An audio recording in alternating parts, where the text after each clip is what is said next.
12월 23일 저녁 6시 31분 저녁 6시 31분.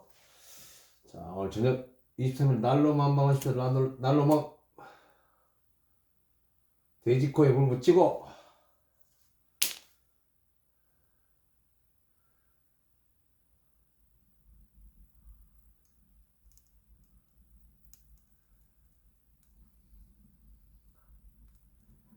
이렇게 하니까 불이 빨리 붙더라고요. 불 붙이고 문 닫는 것보다 이게 훨씬 더 잘 붙습니다.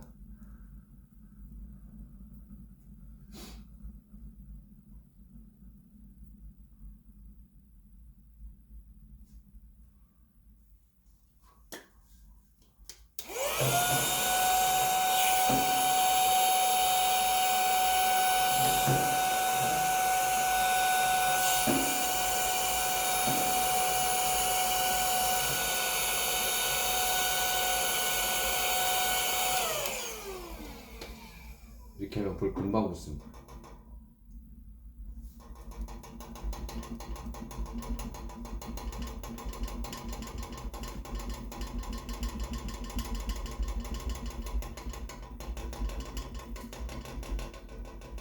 아, 유리 한번 닦아야 되는데.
이거 다 넣고.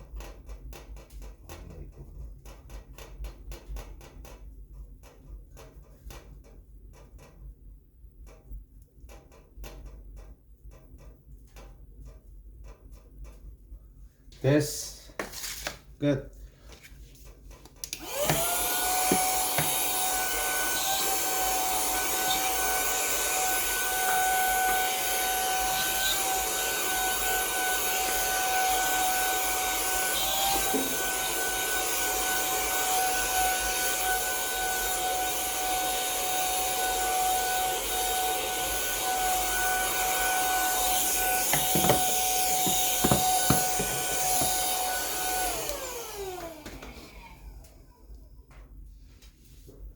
으차. 자, 날로망 하십시오.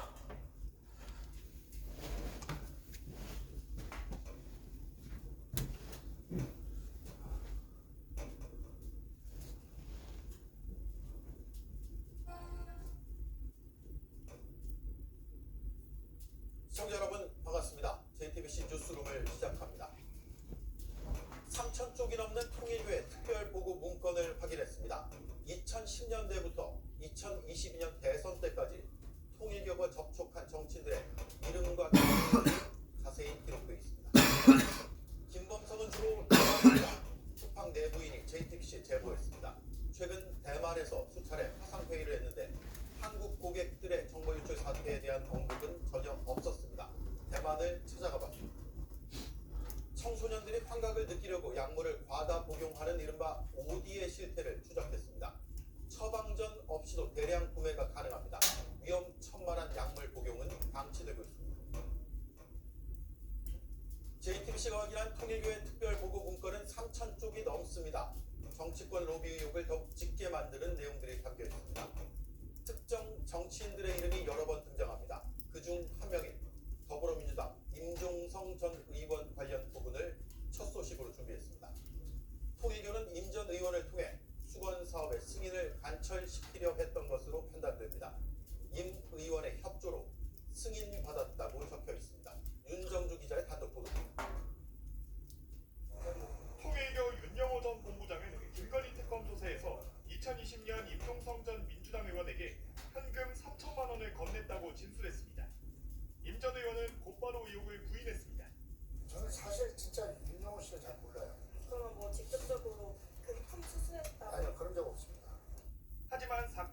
넘겨받은 경찰 국가수사본부는 윤 전 본부장 진술을 뒷받침할 통일교 내부 문건을 확보했습니다. 한학자 총재에게 통일교 현안을 정리해 보고하는 특별보고 문건으로 지난 2017년부터 여러 차례 통일교 사업과 관련해 임 전 의원 이름이 등장합니다. 먼저 2017년 1월 보고에 국제고속도로와 관련해 임종성 의원님 등을 찾아 준비할 예정이라고 돼 있습니다. 국제고속도로는 고 문선명 전 총재가 1981년 발표한 국제평화고속도로를 뜻하는 것으로 경의선부터 유럽, 미국까지를 하나로 잇는 통일교 수건 사업입니다. 같은 해 11월 보고에 산하재단 이름을 세계평화도로재단으로 명칭 변경했다면서 국토부가 변경을 불허했는데 임 의원 협조를 받아 승인받았다고 적혀 있습니다. 임 전 의원은 통일교의 키르기스스탄 수자원 사업에서도 언급됐습니다. 2019년 10월 임 의원을 통해 키르기스스탄 정부가 출자를 약속한 부지에 스마트시티 건설 사업의 타당성 검토를 시작했다고 보고됐습니다. 임 의원 명의 공문도 저희가 작성해 서명받고 발송했다는 내용까지 포함됐습니다. 통일교 수건 사업부터 해외 인권 사업까지 임 전 의원이 직간접적으로 도움을 준 것으로 의심되는 대목입니다. 임 전 의원은 국제고속도로 사업이 무엇인지도 모른다며 키르기스스탄 사업은 통일교와 관련 없는 사업이란 입장을 밝혔습니다. JTBC 윤정주입니다. 특별 보고 문건에 여러 번 등장하는 또 다른 이름, 김규환 전 미래통합당 의원입니다. 김 전 의원이 통일교 행사에서 축사를 한 다음 날 문건에 바쁜 와중에도 축사해줬다고 적혔습니다. 행사에서 간증을 했다는 내용도 여러 차례 등장합니다. 이 보고 문건에는 김 전 의원의 이름이 최소 30번 나옵니다. 김지훈 기자의 단독 보도를 보신 뒤 취재 기자와 더 깊게 짚어보겠습니다.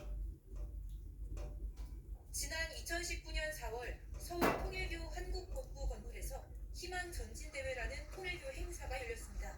이 자리에서 김규환 미래통합당 전 의원이 축사를 했습니다. 제가 오늘 국회의원 자격으로 온 게 아니고 그냥 기관으로 왔습니다. 특히 오늘 내가 여기 와서 꼭 오고 싶었어요. 다음 날 한학자 총재에게 올라간 통일교 특별보고에는 행사 개최 소식과 함께 바쁜 와중에도 축사해주신 김규환 의원이라는 내용이 담겼습니다. 한 달 뒤 국민연합 A씨 명의로 된 보고에는 참사랑 평화학교 학생들에게 어려운 여건에도 희망을 주고자 김규환 의원에게 부탁해 의원실을 방문해 격려 말씀을 들었다고 적혀 있었습니다. A씨는 윤영호 전 본부장이 특검에서 임종성 전 의원에게 돈을 주자고 했다고 지목한 인물입니다. 문건엔 김 전 의원이 간증을 했다는 내용도 여러 차례 등장합니다. 매일같이 총재님의 정신을 잊지 않게 해서 기대선을 해나가죠. 대한민국은 과연 어디까지 왔을까? 2021년 4월에는 일본에서 보내온 통일교 행사 소감이 보고됐습니다. 여기엔 김 전 의원에 대해 공적 입장에도 배짱 있고 담력 있게 참 어머님을 간증하는 국회의원이란 평가가 담겼습니다. 분석 결과 통일교 특별보고엔 김 전 의원이 최소 30차례 등장하는 것으로 확인됐습니다. 김 전 의원 측은 통일교 행사에 초대를 받아 몇 차례 축사를 한 적은 있지만 통일교인이 아니기 때문에 간증을 한 건 아니었다고 입장을 밝혔습니다. JTBC 김지은입니다. 네, 통일교 특별보고 문건을 취재한 연유환 기자가 나와 있습니다. 분량이 상당히 방대하네요. 3,000쪽이 넘는다는 거죠? 네, 모두 3,000쪽이 넘는 것으로 확인이 됐습니다. 예. 통일교 특별보고는 수사를 넘겨받은 경찰 국가수사본부가 통일교와 김건희 여사가 출색하면서 확보한 것으로 파악이 됐습니다. 예. 이 곳곳에 참 어머니께 등의 표현이 등장하는 것으로 봤을 때 통일교 정점이자 이인자인 한학자 총재에게 직접 보고된 문건으로 보입니다. 2010년대 중반부터 윤석열 전 대통령이 당선된 2022년 대선까지 통일교 핵심부의 움직임이 상세하게 담겨있다는 평가를 받습니다. 한때 통일교 2인자였던 윤영호 전 본부장이 지부장들의 동향 그리고 정치인들과의 접촉 경위 등을 적었던 것으로 파악이 됐습니다. 이 정치권 로비 수사의 핵심 단서라고 할 수 있습니다. 예. 윤 전 본부장이 금품을 줬다고 진술한 정치인들 문건에 몇 차례나 등장합니까? 윤 전 본부장이 지목한 전재수전 장유관, 임종성, 김규환 전 의원의 이름은 각각 최소 7번, 임종성 전 의원은 15번, 김규환 전 의원은 30번 등장하는 것으로 저희가 파악이 됐습니다. 네. 확인한 내용을 몇 가지 말씀드리면 2019년 5월 9일에서는 얼마 전 천정궁에 방문한 전재수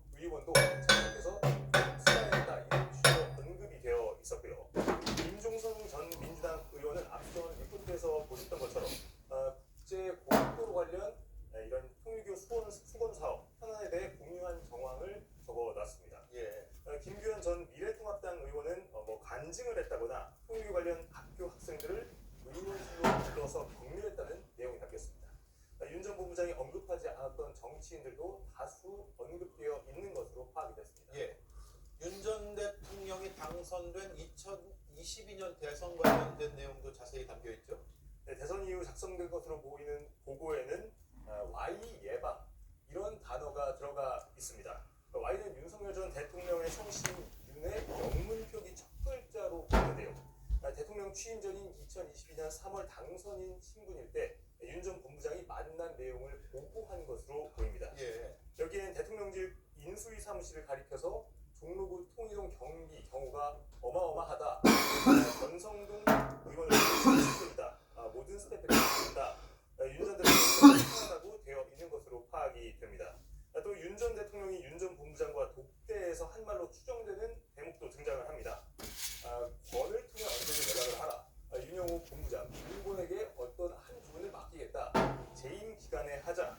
이렇게 적혀 있는 것으로 저희가 확인을 했습니다. 굉장히 상세하게 들어있네요. 그렇습니다. 윤 전 본부장이 자신의 미팅, 면담 과정을 두고 적은 것으로 파악이 됩니다. 예.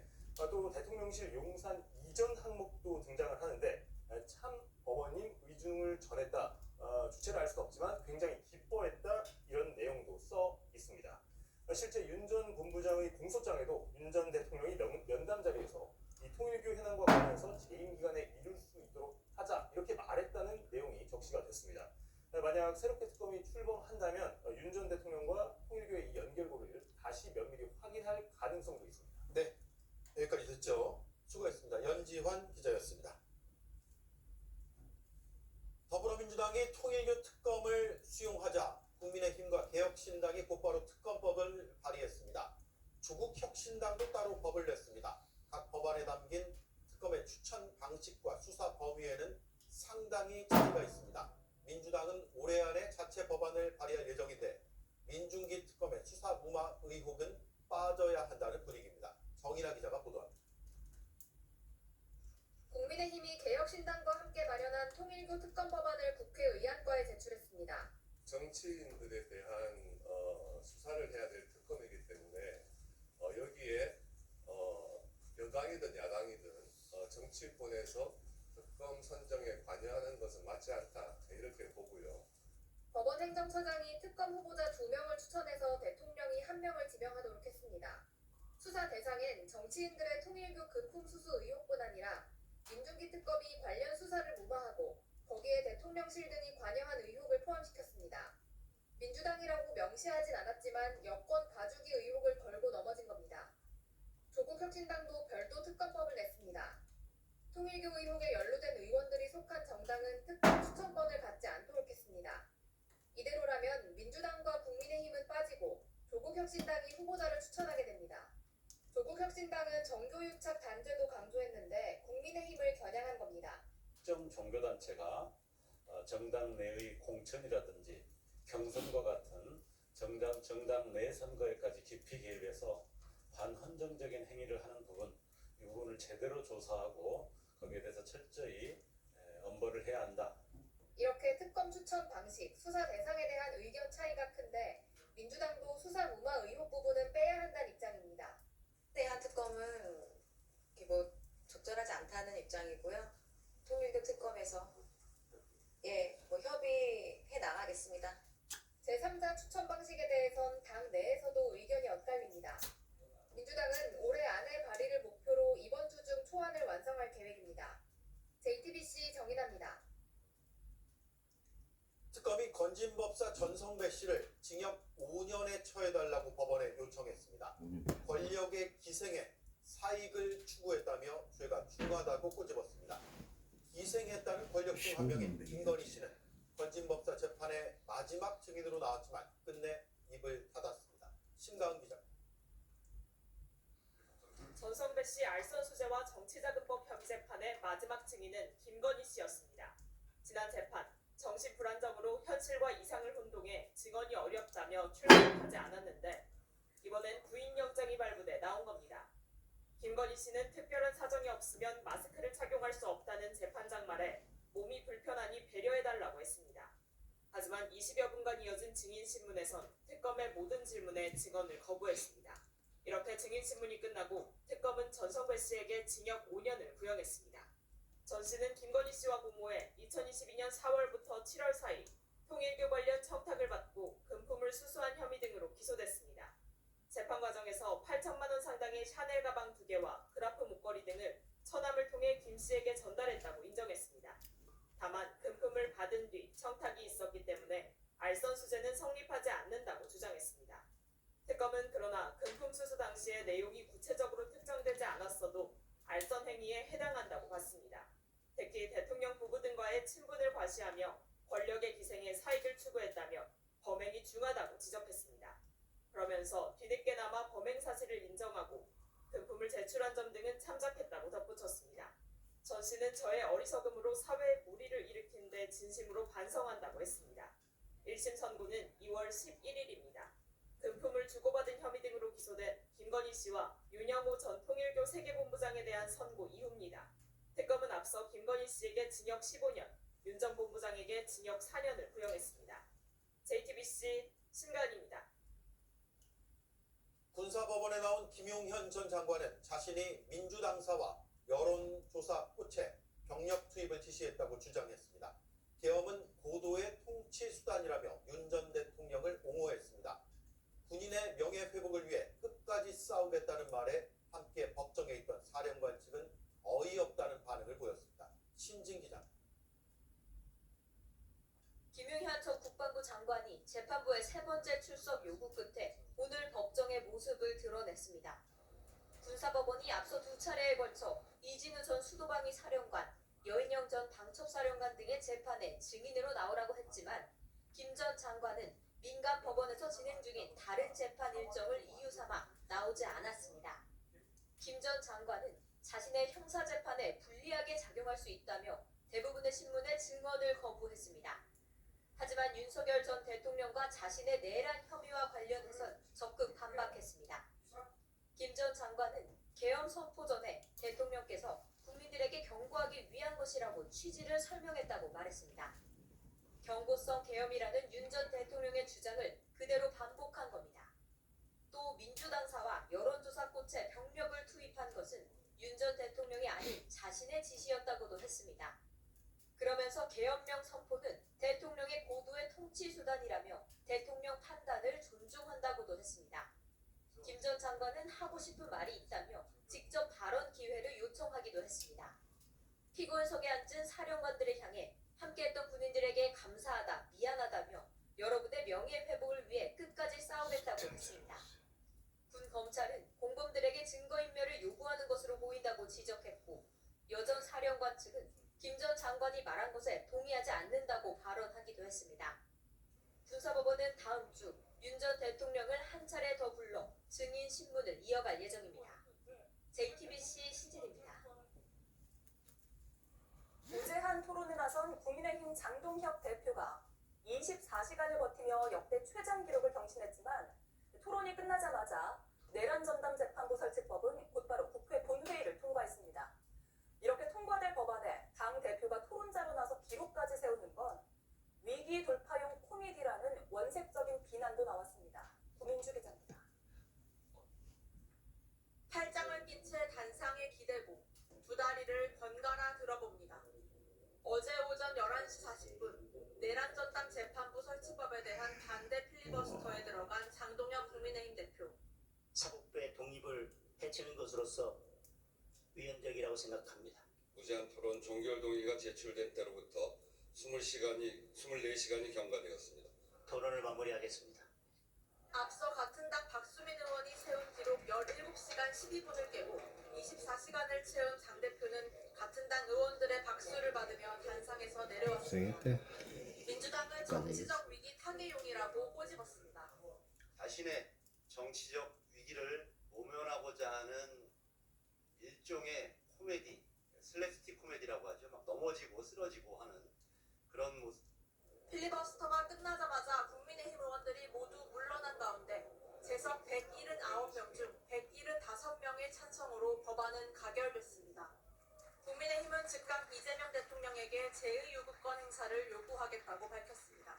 이재명 대통령이 반헌법 특별재판부 설치법에 대해 제2요구권을 행사하지 않는다면 법치를 능멸하려는 시도에 손을 들어준 것입니다. 윤석열 전 대통령 변호인단도 거부권 행사를 요구하며 위헌 심판 제청 등을 예고했습니다. 독재 국가를 향한 나치 법안이라고 규정합니다. 내란 전담 재판부에 대해서 우리 변호인단은 위헌 법률 심판 제청 신청을 비롯해 중대 결심을 할 수 있다는 점을 JTBC 구민주입니다. 국민의힘은 이어서 허위 조작 정보 근절 법안에 대해서도 필리버스터에 돌입했습니다. 해를 끼칠 의도로 허위 조작 정보를 유통하면 징벌적 손해배상을 물릴 수 있게 하는 게 법안의 내용인데 국민의힘은 슈퍼 이틀막이라며 반발하고 있습니다. 유정화 기자가 보도합니다. 정보통신망법 개정안은 허위 조작 정보 유포자에게 피해자 손해액의 최대 5배까지 징벌적 손해배상을 물리는 내용을 담고 있습니다. 10배지 뭐 고의적 5배. 유통 시 손해배상을 강화하며 공익적 비판을 위축시키는 가중 손해배상 청구의 남용을 금지하면서 이에 대한 신속한 판단 절차를 마련하고 법사위 심사 과정에서 고의성 관련 단서 조항이 빠지면서 단순 유통까지 처벌하느냐는 위헌 지적이 일었는데 결국 민주당은 본회의 직전 손해를 끼칠 의도 등을 명시해 재차 수정했습니다. 그러나 여전히 의도가 있는 허위 조작 정보의 기준이 모호해 언론과 표현의 자유를 위축시킨다는 지적이 야당은 물론 시민사회 단체에서도 나옵니다. 법원조차 판단하기 까다로운 허위 조작 정보의 성립 요건을 어떻게 심사하고 무차별적인 삭제, 계정 정지 등의 과잉 조치를 할 수밖에. 앞서 이재명 대통령이 폐지를 검토하라고 했던 사실적시 명예훼손 처벌 조항도 그대로 남았습니다. 있는 사실 얘기한 거 가지고 뭐 명예훼손이라고 그건 민사로 해결해야 될 것 같아요. 형사처벌할 때는 아니고. 다만 민주당은 폐지가 당의 입장이라며 추후 형법 개정에 맞춰 다시 법을 고치겠다고 밝혔습니다. 국민의힘은 슈퍼 이틀막법으로 규정하고 또다시 필리버스터에 돌입했습니다. 표현의 자유와 언론의 자유를 억압하고 전체주의의 길로 나아가겠다고 하는 검열 국가 선언입니다. 필리버스터 시작 24시간이 되는 내일 오후 12시 반쯤 법안 표결에 들어갑니다. JTBC 유정호입니다. 올해 마지막 업무 보고는 해수부 부산에서 열렸습니다. 이재명 대통령은 통일교 금품수수 의혹으로 물러난 전재수 장관 후임을 부산 지역에서 찾겠다며 북곡 항로 개척도 차질 없이 준비해달라고 해수부에 당부했습니다. 하혜빈 기자가 보도합니다. 오늘 오전 국무회의는 부산에서 진행됐습니다. 이재명 대통령의 대선 공약에 따라 이전한 해양수산부 임시청사에서 회의를 연 겁니다. 앞서 전재수 전 해양수산부 장관은 통일교 금품수수 의혹으로 자리에서 물러났습니다. 장관 부재소, 이 대통령은 후임으로 부산 지역 인재를 물색하겠다고 밝혔습니다. 그리고 아쉽게도 지금 해수부 장관이 공석평이신데 후임 해수부 장관도 가급적인 부산 지역에서 인재를 구해보도록 노력하고 있다는 말씀드립니다. 지난 8일 세종에서 부산으로 이전을 시작한 해수부는 어제까지 대부분 시설이 입주를 마쳤습니다. 정부부처 본부가 수도권이나 세종이 아닌 곳으로 이전하는 건 처음입니다. 개청식에 이어 열린 업무보고에선 중국 불법 어선 단속 문제가 도마에 올랐습니다. 전재수 장관한테 국무회에서 몇 번 얘기했는데 열척이 모아서 내기도 부담스러울 만큼 벌금을 올려버려야지.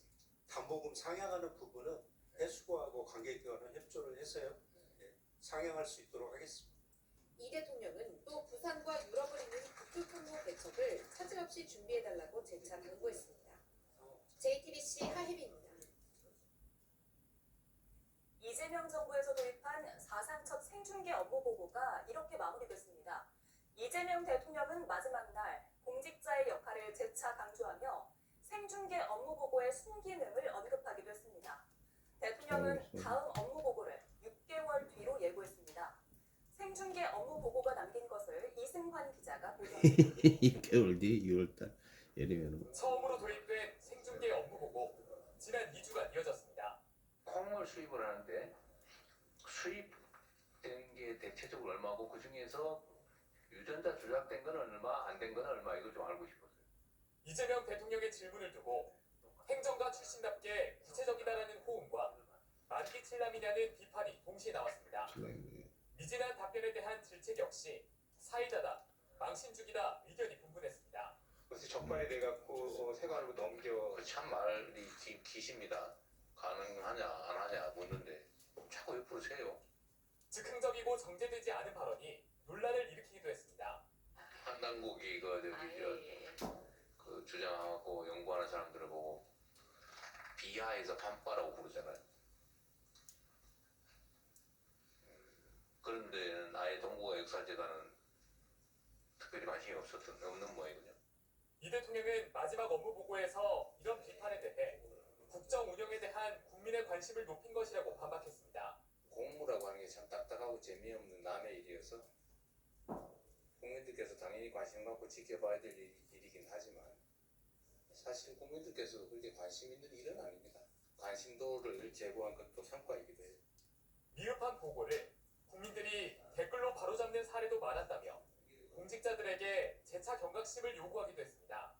공직자는 주권자인 국민을 늘 두려워해야 하고 국민의 집단 지성은 언제나 가장 현명한 해답을 찾아낸다는 점을 깊이 인식해야 될 것입니다.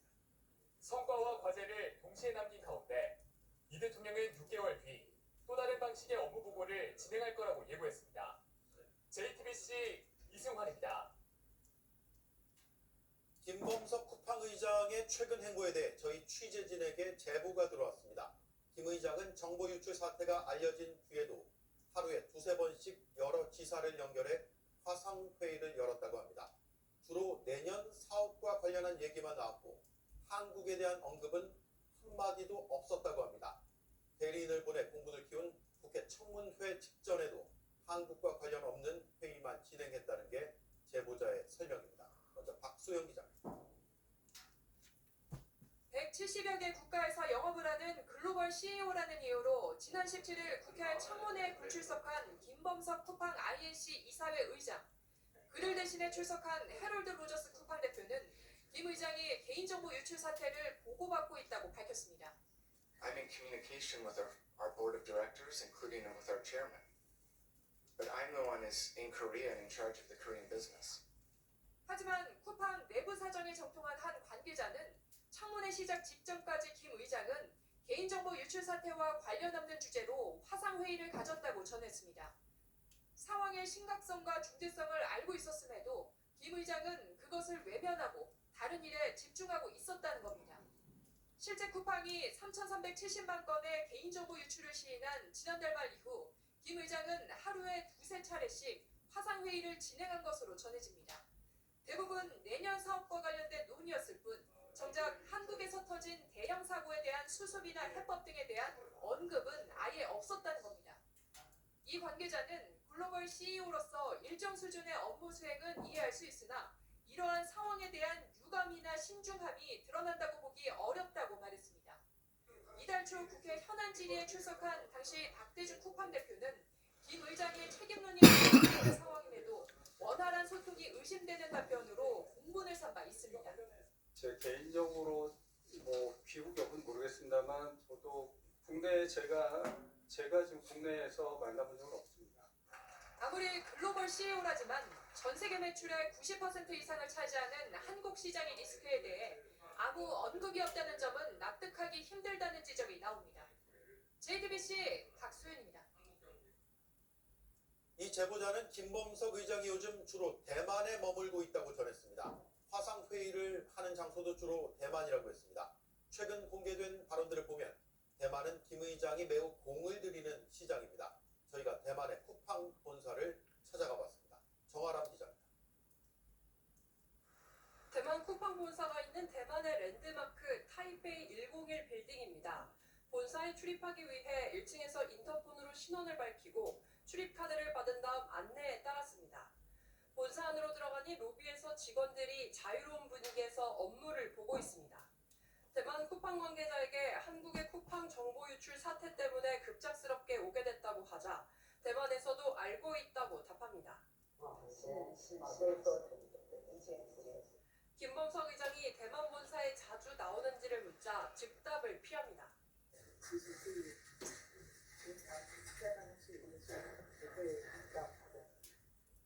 다만 김 의장에 대한 평가를 해달라고 하자 친근감을 표시하며 우호적인 태도를 보였습니다.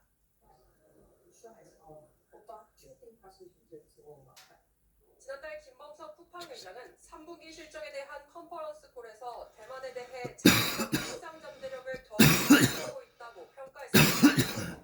쿠팡은 올해만 대만 로켓 배송 등에 1조 원 넘게 투자한 것으로 알려졌습니다.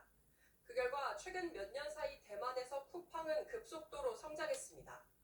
酷鹏在台湾的话，其实蛮受欢迎的，因为它送货的速度非常便利，而且价钱很亲民，隔天就到货。在台湾大家都很喜欢使用它。酷胖在台湾最近这几年来很受大家的欢迎，然后它的一些最近几年来，它的膨胀速度也很快。 쿠팡은 보안 강화 수단인 생체 인증 기반의 패스키도 우리나라보다 대만에 먼저 도입했습니다. 한국 소비자 이용약관엔 독소 조항인 해킹 면책 조항을 추가해 논란이 됐지만 대만 이용약관은 소비자 친화적이란 평가입니다. 제보자는 취재진에게 김범석 의장이 주로 대만에 머물면서 대만 사업을 이끌고 있다고 전했습니다.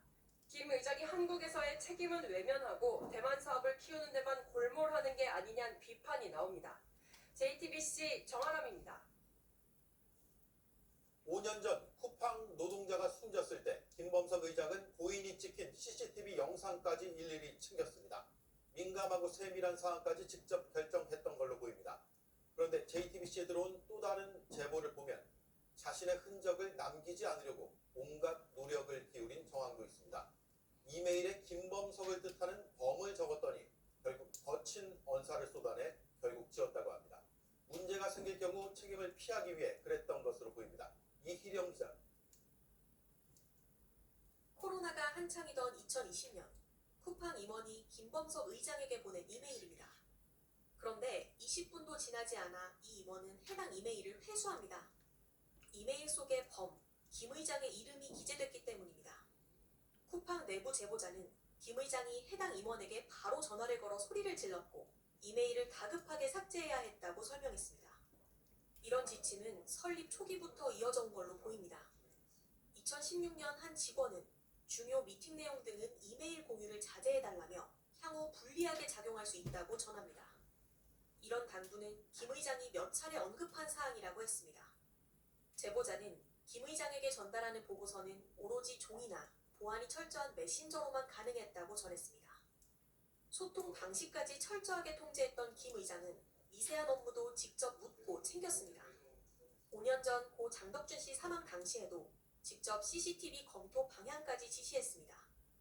부정적 사안에 대해선 지나칠 정도로 관여하면서도 정작 본인의 흔적은 지워가며 책임을 회피했다는 비판이 나옵니다. 한편 오늘 택배노동자 과로사 대책위원회는 김 의장을 경찰에 고발했습니다. 고발장에 적힌 이름은 미 합중국인 범석킴. 죄명은 증거인멸 교사죄, 업무상 과실치사죄, 산업안전보건법 위반입니다. 노동자의 책임을 지은 기업은 결코 핵심을 말할 자격이 없습니다. 이와 같은 진정성 있는 사과, 대책을 내놓고 법에 따라 처벌을 받아야 합니다. JTBC 이희령입니다. 상설 특검팀이 쿠팡의 대관 조직이 일했던 이른바 강남 비밀 사무실을 압수수색했습니다.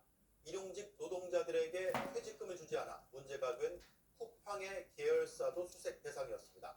수사 무마를 위해 쿠팡의 대관 조직이 움직였는지 특검이 조사에 나선 것으로 보입니다. 대양진 기자. 쿠팡 수사 외압 의혹을 수사 중인 상설 특검팀이 오늘 오전부터 쿠팡 풀필먼트 본사 등을 압수수색했습니다.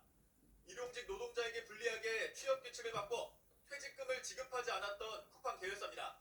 지난 1월 고용노동부 부천지청은 부당하게 퇴직금을 주지 않았다며 기소 의견으로 송치했지만 인천지검 부천지청이 불기소로 결론을 뒤집어 수사 외압 논란이 불거졌습니다.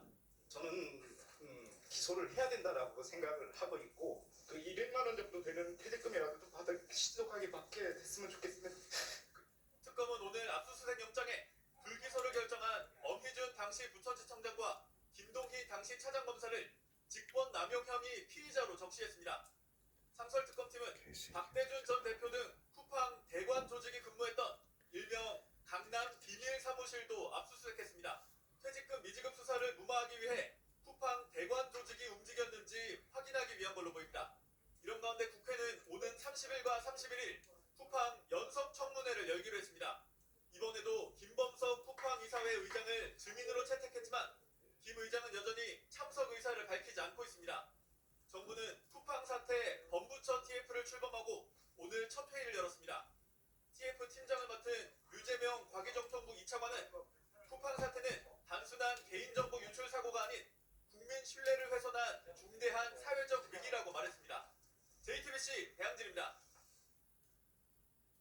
이번엔 국내 최대 신용카드사인 신한카드에서 개인정보가 유출됐습니다. 피해자는 가맹점 대표들이고 규모는 19만 건입니다. 내부 직원들이 영업을 하려고 정보를 몰래 넘긴 게 원인이었다고 설명합니다. 다시 말해 개인들의 일탈이라는 건데 정보를 허술하게 관리한 회사의 책임도 커 보입니다. 전다빈 기자입니다. 오늘 오후 신한카드 홈페이지에 사과문이 올라왔습니다. 신한카드 가맹점 대표 18만 명의 전화번호를 비롯한 개인정보 19만여 건이 유출됐다는 내용입니다. 전체 가맹점 대표 가운데 10% 가까운 이들의 정보가 새 겁니다. 신한카드 측은 오늘 보호위원회에 신고했습니다. 이번 유출이 드러난 건 개인정보위에 신고된 공익 제보 덕분입니다. 지난 11월 개인정보위에 개인정보 유출 증거를 갖고 있다는 신고가 들어온 겁니다. 제보자가 제출한 자료 속 가맹점 정보만 28만 개에 달했습니다. 조사 결과 내부 영업 직원 12명이 신규 카드 모집 영업을 하기 위해 카드 모집인 1명에게 정보를 유출한 것으로 밝혀졌습니다. 영업 실적을 높이기 위한 욕심에서 비롯된 일탈 행위였다는 겁니다. 신한카드는 일반 고객 정보 유출은 없었고 가맹점 대표 개인정보가 더 확산되지도 않을 거란 입장입니다. 하지만 가맹점 대표들은 불안하다는 반응입니다. 가맹점 정보라고 하니까 기존에 개인정보가 유출됐을 때랑은 또 다른 범죄의 내용일 수 있어서 솔직히 더 보안 처리가 됐으라는 개인정보가 이미 유출됐다고 하니 국내 최대 카드사인 신한카드에서 개인정보를 얼마나 허술하게 관리하면 이런 사고가 났는지 규명해야 한다는 지적이 제기됩니다. 또 개인정보 유출 정황을 인지하고도 뒤늦게 신고하고 공개했다는 논란에 대해서도 철저한 조사가 필요해 보입니다. JTBC 전다빈입니다. 국세청이 외화 밀반출을 일삼는 세력들에 대해 대대적인 세무조사에 나섭니다. 한 한국계 외국인은 수출 대금을 빼돌려 해운대에서 펜트하우스를 사들였고 법인세도 내지 않은 또 다른 회사는 하와이에서 회원제 골프장을 인수했습니다. 이상화 기자. 국내에서 여러 개 법인을 운영한 동유럽 국적의 한국계 외국인 A씨. 수출 대금으로 받은 수백만 달러를 외화 자금 유치를 위해 신고 간소화 등의 혜택을 주는 예금 계좌인 대외 계정으로 받으며 세금 신고는 하지 않았습니다. 대외 계정이 관리 사각지대에 놓인 걸 노린 겁니다. 또 법인 이름으로 부산 해운대 펜트하우스를 사들여 가족들이 이용하기도 했습니다. 조사 대상자는 소위 검은머리 외국인으로 불리는 자들로 수출 대금을 외국인 자격으로 개설한 대외 계정을 통해 수취하였으나 관련 소득세 신고를 누락하기도 하였습니다. 다른 기업은 미국에 있는 현지 자회사가 수백만 달러를 빌릴 수 있게 무상으로 지급 보증을 선 뒤 이 돈으로 하와이에 있는 18홀 회원제 골프장을 인수했습니다. 이 과정에서 수수료 수입을 신고하지 않는 방식으로 법인세도 내지 않았습니다. 세무당국이 이 같은 외환 부당 유출 기업에 대한 조사에 나섭니다. 겉으로는 원화 약세 등 외부 인상 요인을 내세우며 실제로는 담합, 독과점 등을 통해 판매 가격을 인위적으로 상승시키고 있습니다. 한 육류 수입 업체는 물가 안정을 위해 도입한 할당 관세를 악용했습니다.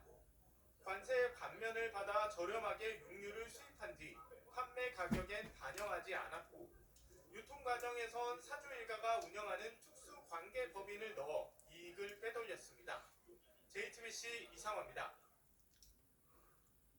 이춘석 의원이 검찰에 송치됐습니다. 수년에 걸쳐 보좌관 명의로 12억 원 규모의 주식 투자를 했고 100만 원 넘는 경조사비를 받았다는 새로운 사실들이 드러났습니다. 다만 12억 원을 투자하고 90% 이상 손실을 봐 미공개 정보 이용 부분은 검찰에 넘기지 않았습니다. 강나영 기자. 저 거리가 손을 봤어. 지난 8월 이춘석 더불어민주당 의원이 국회 본회의장에서 주식 거래를 하는 모습이 포착됐습니다. 휴대전화 화면 속 증권 계좌 명의는 이 의원이 아닌 보좌관 차모 씨였습니다. 사회적 물의를 일으킨 거에 대해서 하여튼 국민들에게 깊이 사죄드리고 오늘 조사도 성실히 받았고 앞으로도 성실히 조사에 임하겠습니다.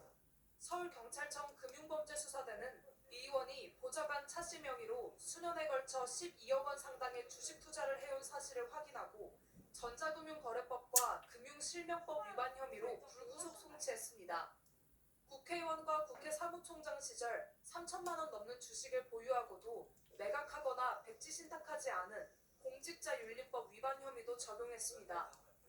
한 번에 100만 원 넘는 경조사비를 4차례 받은 사실도 드러나 청탁금지법 위반 혐의도 추가됐습니다. 다만 국회의원으로서 알게 된 미공개 정보를 이용해 주식 거래를 한 혐의에 대해선 불송치했습니다. 이 의원의 주식 거래 패턴을 분석한 결과 미공개 정보를 이용한 정황은 발견되지 않았기 때문입니다. 이 의원은 수년에 걸쳐 12억여 원을 주식에 투자했지만 90% 이상 손실을 본 것으로 알려졌습니다. 이 의원에게 증권계좌와 함께 자기 명의 증권계좌 앱이 설치된 휴대전화까지 빌려준 보좌관 차 씨도 함께 송치됐습니다. 경찰은 차 씨의 지시에 따라 서류 등을 파기한 또 다른 보좌진도 증거인멸 혐의로 송치했습니다. JTBC 강나윤입니다. 씨발 보자인도 뭔지. 손바닥엔 알약이 가득하고 친구와 오디 파티를 열었다고 자랑합니다. 약물 과다 복용을 뜻하는 오디 후기 글이 소셜미디어에 넘쳐나고 있습니다. 감기약 등을 의도적으로 과다 복용해 환각을 경험한 사례를 공유하는 게 유행처럼 번지고 있는 겁니다. 김서하 기자가 그 실태를 취재했습니다. 지난달 30일 소셜미디어 X에 올라온 글입니다.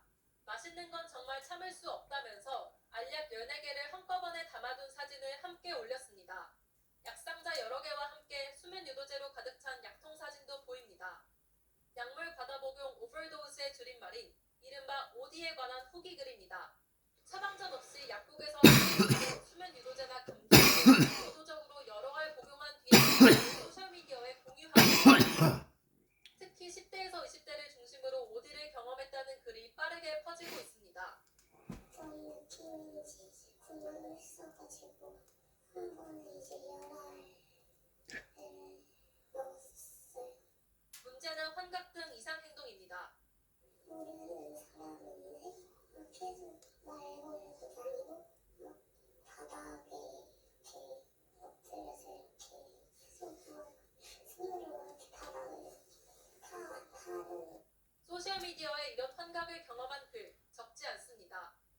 수면 유도제 열알을 먹었더니 벌레가 보이면서 괴물이 자신을 잡아먹으려 했다거나 집 주소도 모르는 애들이 방 안에서 놀고 있었다는 등의 구체적인 증상까지 묘사해놨습니다. 흩날림이라는 것도 자신하고 몸을 계속 타고 흥분이 보인다고 이렇게 하더라고요. 특히 10대 청소년들의 과다 복용 실태가 심각한 수준입니다. 최근 5년 사이 전체 의약품 중독 환자는 줄었는데 10대만 1,375명에서 1,918명으로 40% 가까이 크게 늘었습니다. 이제 뇌를 과하게 긴장을 시키는 것이기 때문에 기억력이나 주의력이나 인지 기능이 장기적으로 떨어지게 되죠. 청소년은 뇌가 발달하는 시기인 만큼 더욱 치명적일 수 있다고 전문가들은 말합니다. JTBC 김수아입니다.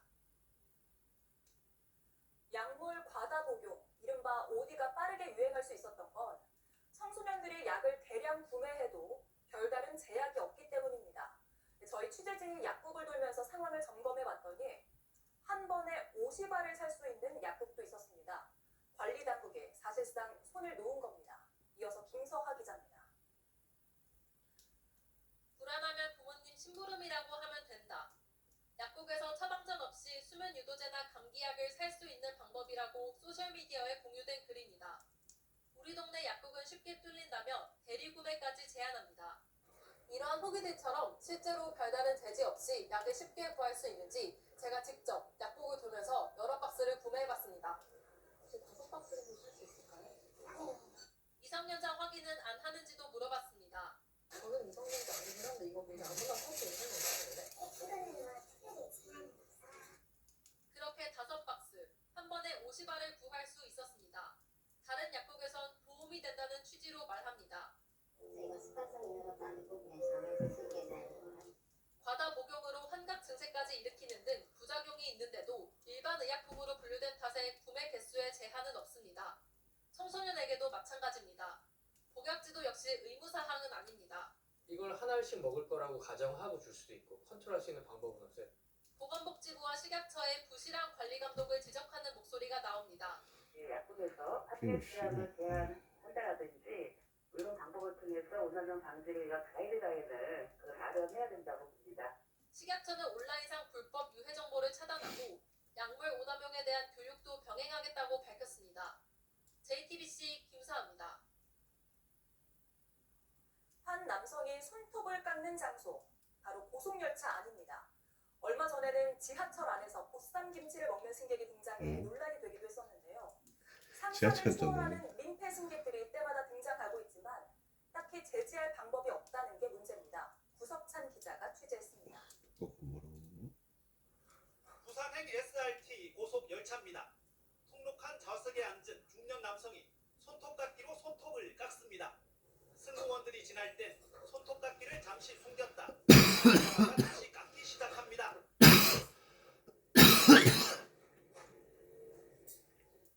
열차 소음이 큰데도 손톱 깎는 소리가 통로에 울릴 정도입니다. 함께 있던 승객들은 불쾌감을 감추지 못했습니다.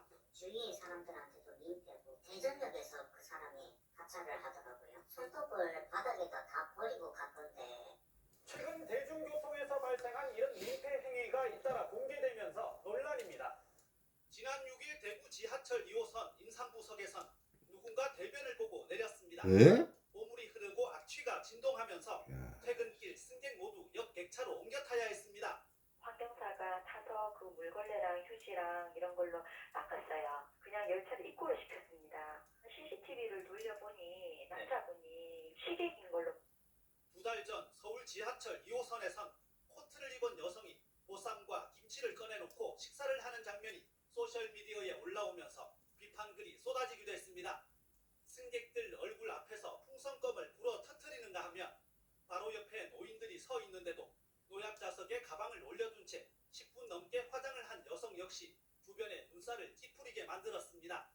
내 외국인 가리지 않고 후통을 벗는 남성도 있었습니다. 이번에는 신사입니다. 대중교통에서 반복되는 민폐 행위를 없애기 위해선 현행 5만 원 수준의 과태료로 끝낼 게 아니라 더 강력한 처벌을 해야 한다는 지적입니다. JTBC 구석찬입니다. 한미 조선협력 마스가 프로젝트는 트럼프 대통령의 공개적인 칭찬으로 포문을 열었습니다. 한국 기업 한화를 콕 집어서 미국의 황금 함대를 위대한 기업과 함께 만들겠다고 말한 겁니다. 다만 이 함대들에는 트럼프 자신의 이름을 붙이겠다고 해서 미국 안에선 비판이 나오기도 했습니다. 새끼는 진짜 왕이네, 킹이네, 킹. 트럼프 대통령은 이른바 황금 함대 구상을 통해 해군 전력에서 압도적 우위를 회복하겠다고 강조했습니다. I have approved a plan for the Navy to begin the construction of two brand new, very large, the largest we've ever built, battleships. They'll be 100 times the force, the power. 트럼프는 팽창하는 중국 해군력에 대응하기 위한 시간과의 싸움에 방점을 찍었습니다. We're going to be talking about production schedules because they're too slow. They're going to make that kind of money. They have to build quickly. 그리고 이런 속도전을 이끌 차세대 호위양 건조 파트너로 한국 기업 한화를 직접 지목했습니다. They're going to be working with the South Korean company, Hanwha, a good company, recently agreed to invest $5 billion in Philadelphia Naval Shipyard. 설계는 미국이 하지만 건조는 다국적 조선소에 맡겨 경쟁을 시키는 건데 이 과정에서 한화가 핵심 역할을 맡을 가능성이 큽니다. 한미 정상회담을 통해 확정한 조선업 협력 프로젝트 이른바 마스가가 본 궤도에 오르는 겁니다. 다만 우리나라의 실리와는 별개로 트럼프 본인의 이름을 앞세운 전함 구상은 논란을 낳고 있습니다. 미 해군은 차기 주력 전함의 한 급을 트럼프급으로 명명했습니다. 현직 그것도 살아있는 대통령의 이름을 함정 한 척도 아닌 함급 전체에 붙이는 것은 미 해군 역사상 전례가 없는 일입니다. 국가 안보의 상징인 군함마저 개인 브랜드로 소비하면서 공적 자산이 사유화되고 있다는 비판은 쉽게 가라앉지 않을 것으로 보입니다. 워싱턴에서 JTBC 정강현입니다. 트럼프 대통령은 황금 함대 구상을 발표하면서 새로운 전함은 100배 강력할 거라고 여러 번 강조했습니다. 그러면서 새로운 미래 무기 레일건이 탑재될 거라고 말했는데 이 무기가 기존의 무기 판도를 바꿀 게임 체인저가 될 거라 분석이 나옵니다. 윤재영 기자입니다. 전투함에서 충전된 함프가 발사됩니다. 수백 킬로미터 떨어진 목표물을 정확히 타격하며 한 방에 무력화합니다. SF 영화에서 묘사된 전자기 레일건입니다. 트럼프 대통령은 자신의 이름을 붙인 차세대 황금 함대에 32메가줄급의 이 레일건이 탑재될 거라고 공식 확인했습니다. The battleships are going to be armed just in terms of guns and missiles at the highest level. They'll also have hypersonic weapons, many hypersonic weapons, state-of-the-art electric railguns, and even the high-powered lasers. 레일건은 화약 대신 전자기력으로 금속 탄자를 가속해 목표물을 파괴하는 무기입니다. 이론상 소리보다 6배 빠른 속도로 날아가 수백 킬로미터 떨어진 다중 표적을 타격할 수 있습니다. 발사 비용도 기존의 미사일 대비 수십 분의 1에 불과하다는 점에서 미래 전장의 판도를 바꿀 게임 체인저로 꼽힙니다. 대구경탄의 사거리가 25km에서 50km 이내인데 이 레일건은 무려 350km를 알려보낼 수 있다는 얘기예요. 새로운 우주 시대의 그런 무기가 될 것이기 때문에. 다만 외신은 미 해군이 2021년 레일건 개발을 중단했던 점을 언급하며 실제 전력화까지는 과제가 많다고 지적합니다.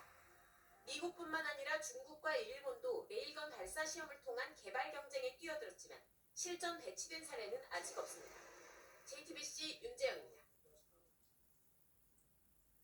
국내 최대 석탄발전소 태안화력발전소 1호기가 다음 주 공식 폐쇄됩니다. 사라지는 일자리에 대해 정부가 정의로운 전환으로 고용 승계를 하겠다며 약속해왔지만 협력업체 노동자들은 보호받지 못하는 게 현실입니다. 박상욱 기자가 현장 취재했습니다. 국내 최대 규모의 석탄화력발전단지 태안석탄화력발전소입니다. 다음 주 1호기를 시작으로 내년 2호기 등 총 8기가 2037년까지 가동을 멈춥니다. 거대한 발전소를 굴리는 데 많은 인력이 투입됩니다. 일단 태몽이죠. 배에서 옮긴 석탄을 부순 뒤 연료로 만들고 증기로 터빈을 돌려 전기를 만드는 과정 속 직접 석탄을 다루는 건 협력업체의 몫입니다. 운영과 관리를 맡은 발전 공기업보다 협력업체 노동자가 더 많은 이유입니다.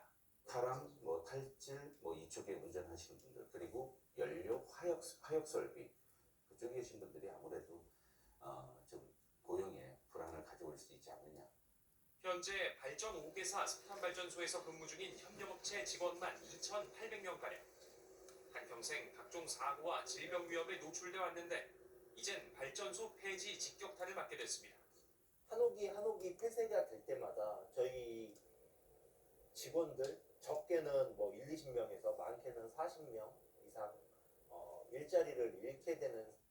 탄소중립 기본법엔 피해 지역과 노동자 등을 보호해야 한다고 돼 있지만 사문화된 문구일 뿐입니다. 공공기관에 관련돼 있는 사람들만 정의로운 전환이지 협력업체에 대한 건 보장이 없습니다. 해주겠다는 의지도 없고 현 정부도. 일자리 전환을 논의할 탄소중립 녹색성장위원회에선 노동자 대표가 배제되며 관련 논의는 이뤄지지도 못했습니다. 위기 때는 그런 활동을 할 수 있는 분위기도 아니었고 여건이 주어지지도 않았어서 그 2년 동안 특별하게 진행된 게 없었죠. 정부가 오늘 석탄발전 폐지 지역에 대한 특구 지정을 검토하기로 했지만 실제 고용 승계가 얼마나 이뤄질진 미지수입니다. JTBC 박상규입니다. 동일본 대지진 이후 멈춰섰던 일본의 세계 최대 규모의 원전이 다시 다시 가동을 확정했습니다. 후쿠시마 사고 이후 도쿄전력이 원전을 재가동하는 첫 번째 사례입니다. 일본 국민 대다수는 찬성하고 있지만 가장 중요한 주민들 의견은 무시됐다는 비판이 나옵니다. 도쿄 정원석 특파원입니다. 2011년 동일본 대지진으로 발생한 후쿠시마 원전 폭발 사고. 여전히 사고 수습이 진행 중인 가운데 일본 정부가 추산한 공식 비용만 222조 원이 넘습니다. 막대한 손해와 환경 오염에 일본 정부는 사고 이후 원전 제로 정책을 추진했지만 이듬해 정권을 재탈환한 자민당은 이걸 뒤집었습니다. 그리고 사고 이후 모든 원전을 멈췄던 도쿄전력이 다음 달 세계 최대 규모로 자랑했던 가시와자키 가리와 원자력발전소 일부 재가동을 확정했습니다. 지역 의회에서도 재가동안이 가결되면서 내년 1월 20일을 목표로 하고 있습니다. 도쿄전력으로서는 2011년 후쿠시마 원전 폭발 사고 이후 15년 만에 첫 재가동입니다. 여론조사에서도 일본 국민들은 원전 재가동에 찬성하고 있습니다. 찬성이 64.4%로 반대의 2배가 넘습니다. 政府としては原子力規制委員会が新規制基準に適合すると厳正な審査の上で認めた原子力発電所についてのみ再稼働を進めるという方針でございます。 하지만 정작 원전이 있는 지역민들의 의견은 무시됐다는 비판도 나옵니다. 일본 언론은 이번 재가동안이 자민당 우세인 의회 동의로만 통과됐다며 직접 투표를 통해 안전대책 강화를 압박했어야 했다고 꼬집었습니다. 도쿄에서 JTBC 정원석입니다.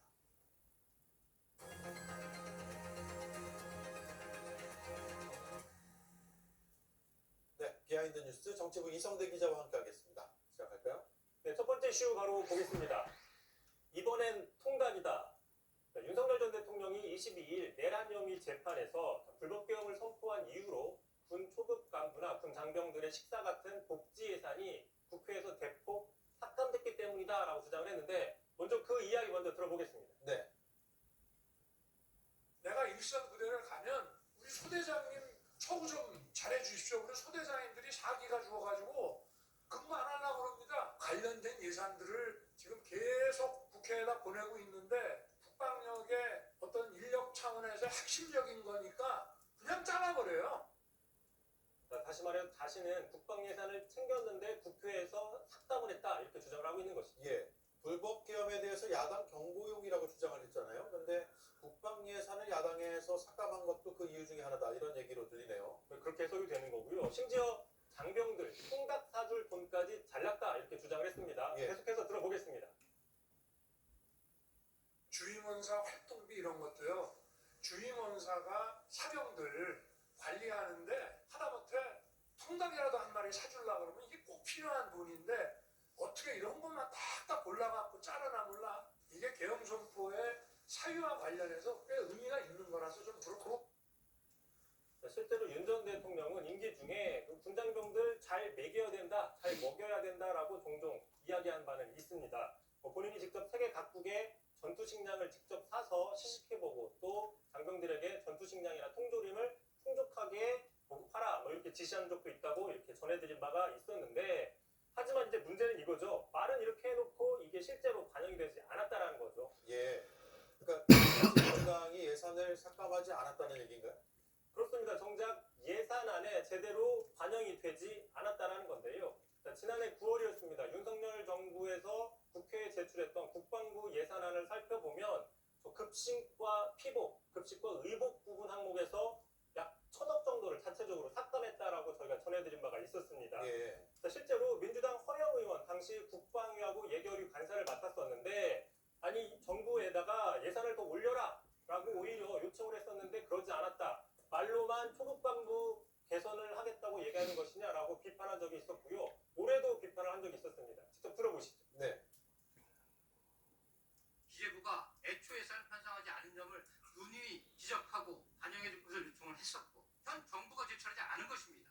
이것을 마치 민주당이 처우 개선과 기본급식비에 대해서 증액 무산을 시킨 것처럼 날조 선동을 하는 것은 참으로 용납할 수가 없습니다. 예. 날조 선동이다. 그러니까 올라온 예산을 민주당이 삭감한 게 아니라 처음부터 윤석열 정부가 아예 올리지도 않았다 이 얘기네요. 그런데 계속 당시 야당 탓을 하면서 불법 계엄의 이유라고 주장하는 모습은 이해하기가 어려운 것 같습니다. 게다가 또 지난 2월이었죠. 탄핵 심판 당시에도 국회에서 국방 예산이 대폭 삭감됐다며 야당 탓을 했습니다. 물론 여야 합의로 삭감하기도 했었죠. 하지만 이게 모든 게 다 야당 탓이라고 얘기를 했는데, 그래서 당시에도 사실과 다르다 이런 지적들이 나왔음에도 지금까지 틀린 주장을 반복하고 있다라고 얘기를 하고 있는 건데요. 이게 뭐 착각이나 어떤 꿈속에 있는 게 아니면 뭔가 의도성이 있는 게 아니냐라는 비판이 나오고 있는 것이고, 무엇보다도 불법계엄 당시 영문도 모르고 투입됐던 계엄군 중에는 군 초급 간부죠. 부사관이나 또 일반 사병도 상당수가 포함이 되어 있습니다. 윤 전 대통령이 그렇게 군 장병들을 위한다면서 정작 불법계엄을 일으켜서 이들 장병들 상당수가 지금까지 외상후 장애에 시달리고 있는, 외상후 장애를 겪게 만든 거는 비판받아야 된다 이런 지적도 있는 겁니다. 예. 다음 이슈는요? 두 번째 이슈 바로 보겠습니다. 우리가 장동혁이다. 국민의힘 지금 한동훈 전 대표 측에 대한 징계 문제로 당내 갈등이 계속 여전한 상황인데, 그런데 이 상황에서 장동혁 대표의 이 필리버스터로 내부 주도권 싸움에 변수가 생겼다 이런 분석이 있습니다. 예. 자, 장동혁 대표 측의 장해찬 여의도연구원 부위원장이죠. 자신의 페이스북에 장동혁이 가는 길이 우리 길이다. 우리가 장동혁입니다라고 큰 예찬을 해놨죠. 예. 지금 국민의힘에서는 우리가 윤석열이다, 우리가 황교안이다 이어서 우리가 장동혁입니다까지 나오고 있는 상황입니다. 예. 장동혁 대표가 필리버스터를 통해서 당내에서 장악력을 키웠다 이런 분석인가요? 그렇습니다. 특히 이제 장예찬 부위원장의 말을 보시면요. 말로만 싸우는 입만 산 사람들, 또 페이스북에 한 줄 올리고 라이브 방송이나 하면 그게 대우투쟁인 줄 착각하는 관종들, 장동혁 대표의 필리버스터 엄두도 못 낸다라고 얘기했는데 이게 사실상 한동훈 대표 측을 비판했다 이런 분석이 나오고 있는 것이고요. 당 밖에서도 이번에 필리버스터로 당내 역학 구도에 변화가 생길 수 있다라는 분석이 나옵니다. 한번 들어보시죠. 예. 장동혁 대표는 나름 몸을 갈아 넣으면서 비자금을 보이고 있잖아요. 근데 여기서 갑자기 우리끼리 뭐 토크 콘서트하고 놀고 이러고 앉아 있는 모습 보이면은 사람들이 야 이게 때가 맞는 때인가 할 거거든요.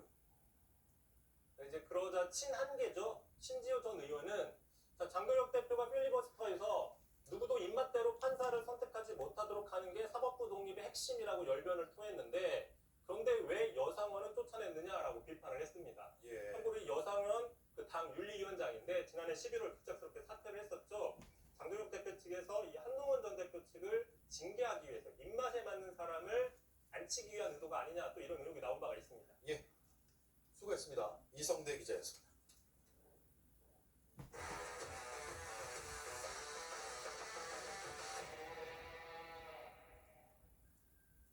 스포츠뉴스입니다. 올해 11번째 우승을 하고서 안세영 선수는 아직 전성기는 오지 않았다고 했습니다. 남자 단식 선수들과 비슷한 플레이를 하는 것을 다음 목표로 내세웠는데요. 중국에선 야망이 상상할 수 없을 정도로 크다며 놀라워했습니다. 홍지욱 기자입니다. 뒤쪽으로 흔들고 앞으로 내리꽂는 세계 1위 안세영. 세계 2위 왕제이는 바닥에 들어눕고 말았습니다. 올해 혼자 패. 결국 인터뷰를 하다 끝내 웃음이 터졌습니다.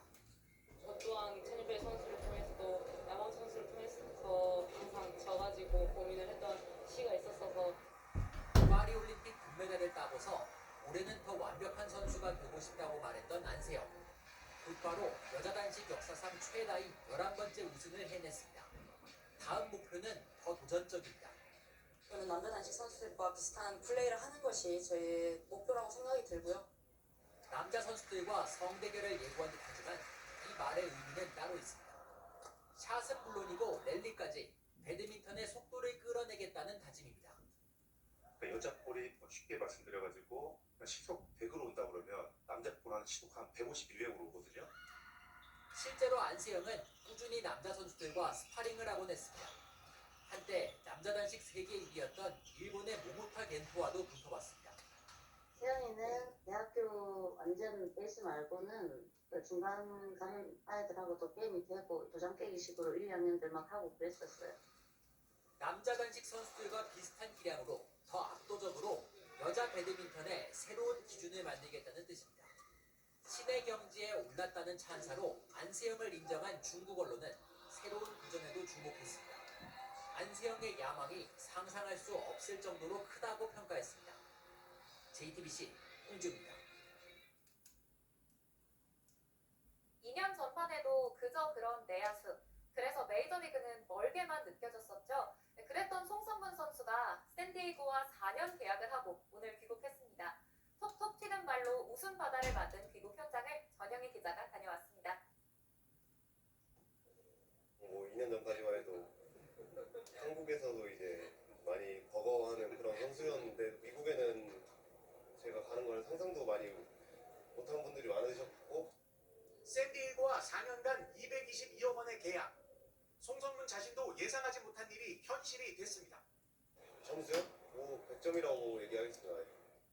계약까지 꿈 같았던 과정. 가슴 졸인 순간을 이제야 공개했습니다.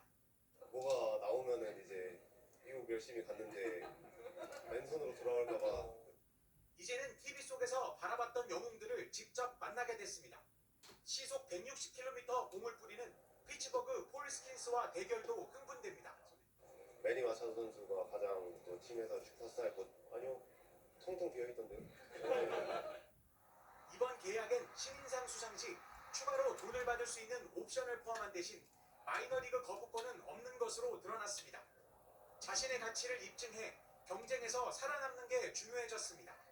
남는 거 잘 알아요 저희. 제가 뺏을 수는 없는 그런 상황인 거고.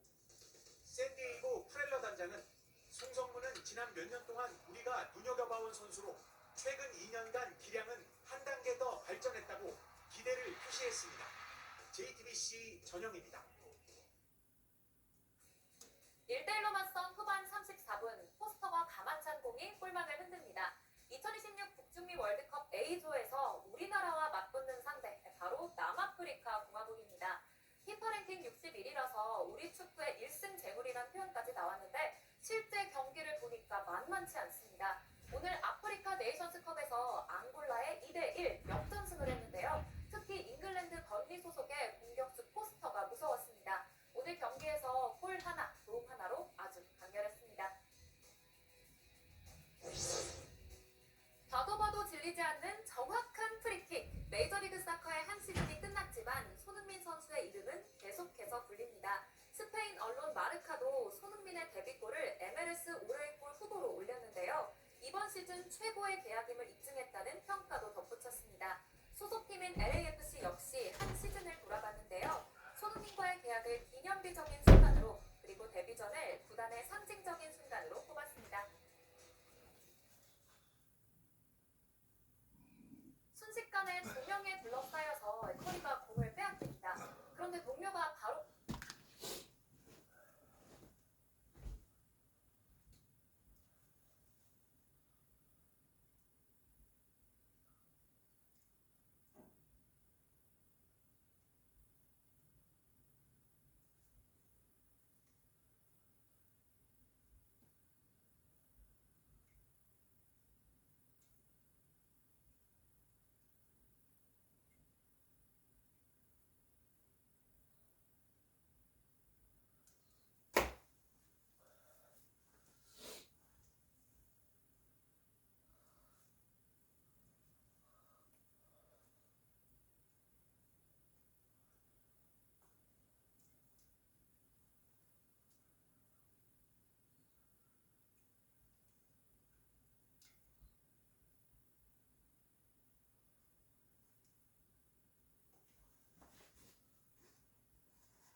핵심 계열사가 직원들이 퇴직금을 받기 어렵게 취업 규칙을 바꿨다는 문제가 제기됐지만 당시 검찰 지휘부의 압력으로 사건이 불기소 처분됐다는 의혹과 관련해 쿠팡이 검찰 등과 접촉한 흔적이 있는지 확인하기 위해서인데요. 첫 소식 구민지 기자가 보도합니다. 오늘 오전 서울 강남역 인근의 한 사무실. 수색 완료 포스트잇이 붙어 있습니다.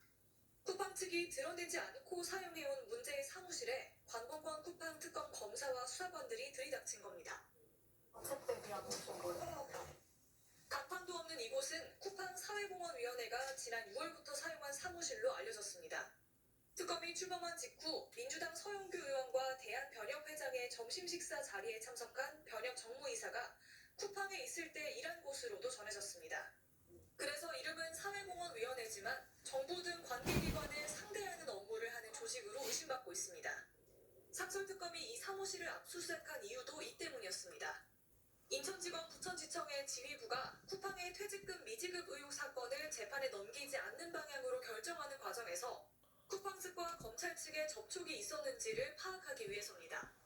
쿠팡의 핵심 계열사인 쿠팡 풀필먼트 서비스는 지난 2023년 직원들이 퇴직금을 받기 어려워지게 취업 규칙을 바꿨다는 의혹을 받았습니다. 1년 넘게 일했어도 4주 평균 주당 15시간 미만으로 일한 기간이 한 번이라도 있으면 다시 처음부터 근무 기간을 산정하는 이른바 리셋 규정을 도입해 퇴직금품 수령 조건을 까다롭게 만든 겁니다. 노동당국은 기소 의견으로 검찰에 사건을 넘겼지만 인천지검 부천지청은 지난 4월 불기소 처분했습니다. 이에 대해 수사를 담당했던 문지석 부장검사는 지휘부의 압력이 있었다고 폭로했고 어미준 당시 지청장은 문 부장검사의 주장이 허위라며 무고 혐의도 수사해달라고 맞서고 있습니다. 강남 사무실을 압수수색한 특검팀은 동시에 퇴직금 미지급 의혹의 당사자인 쿠팡 풀필먼트 서비스와 쿠팡 본사도 압수수색했습니다. 영장에는 근로자 퇴직급여 보장법 위반 혐의가 적혀 있었습니다. MBC 뉴스 구민지입니다. 앞서 보신 강남 사무실에 대해 쿠팡은 그동안 본사 공간이 부족해서 빌린 공간이라며 지정 좌석이 없는 스마트 오피스 중 하나라고 해명해왔죠.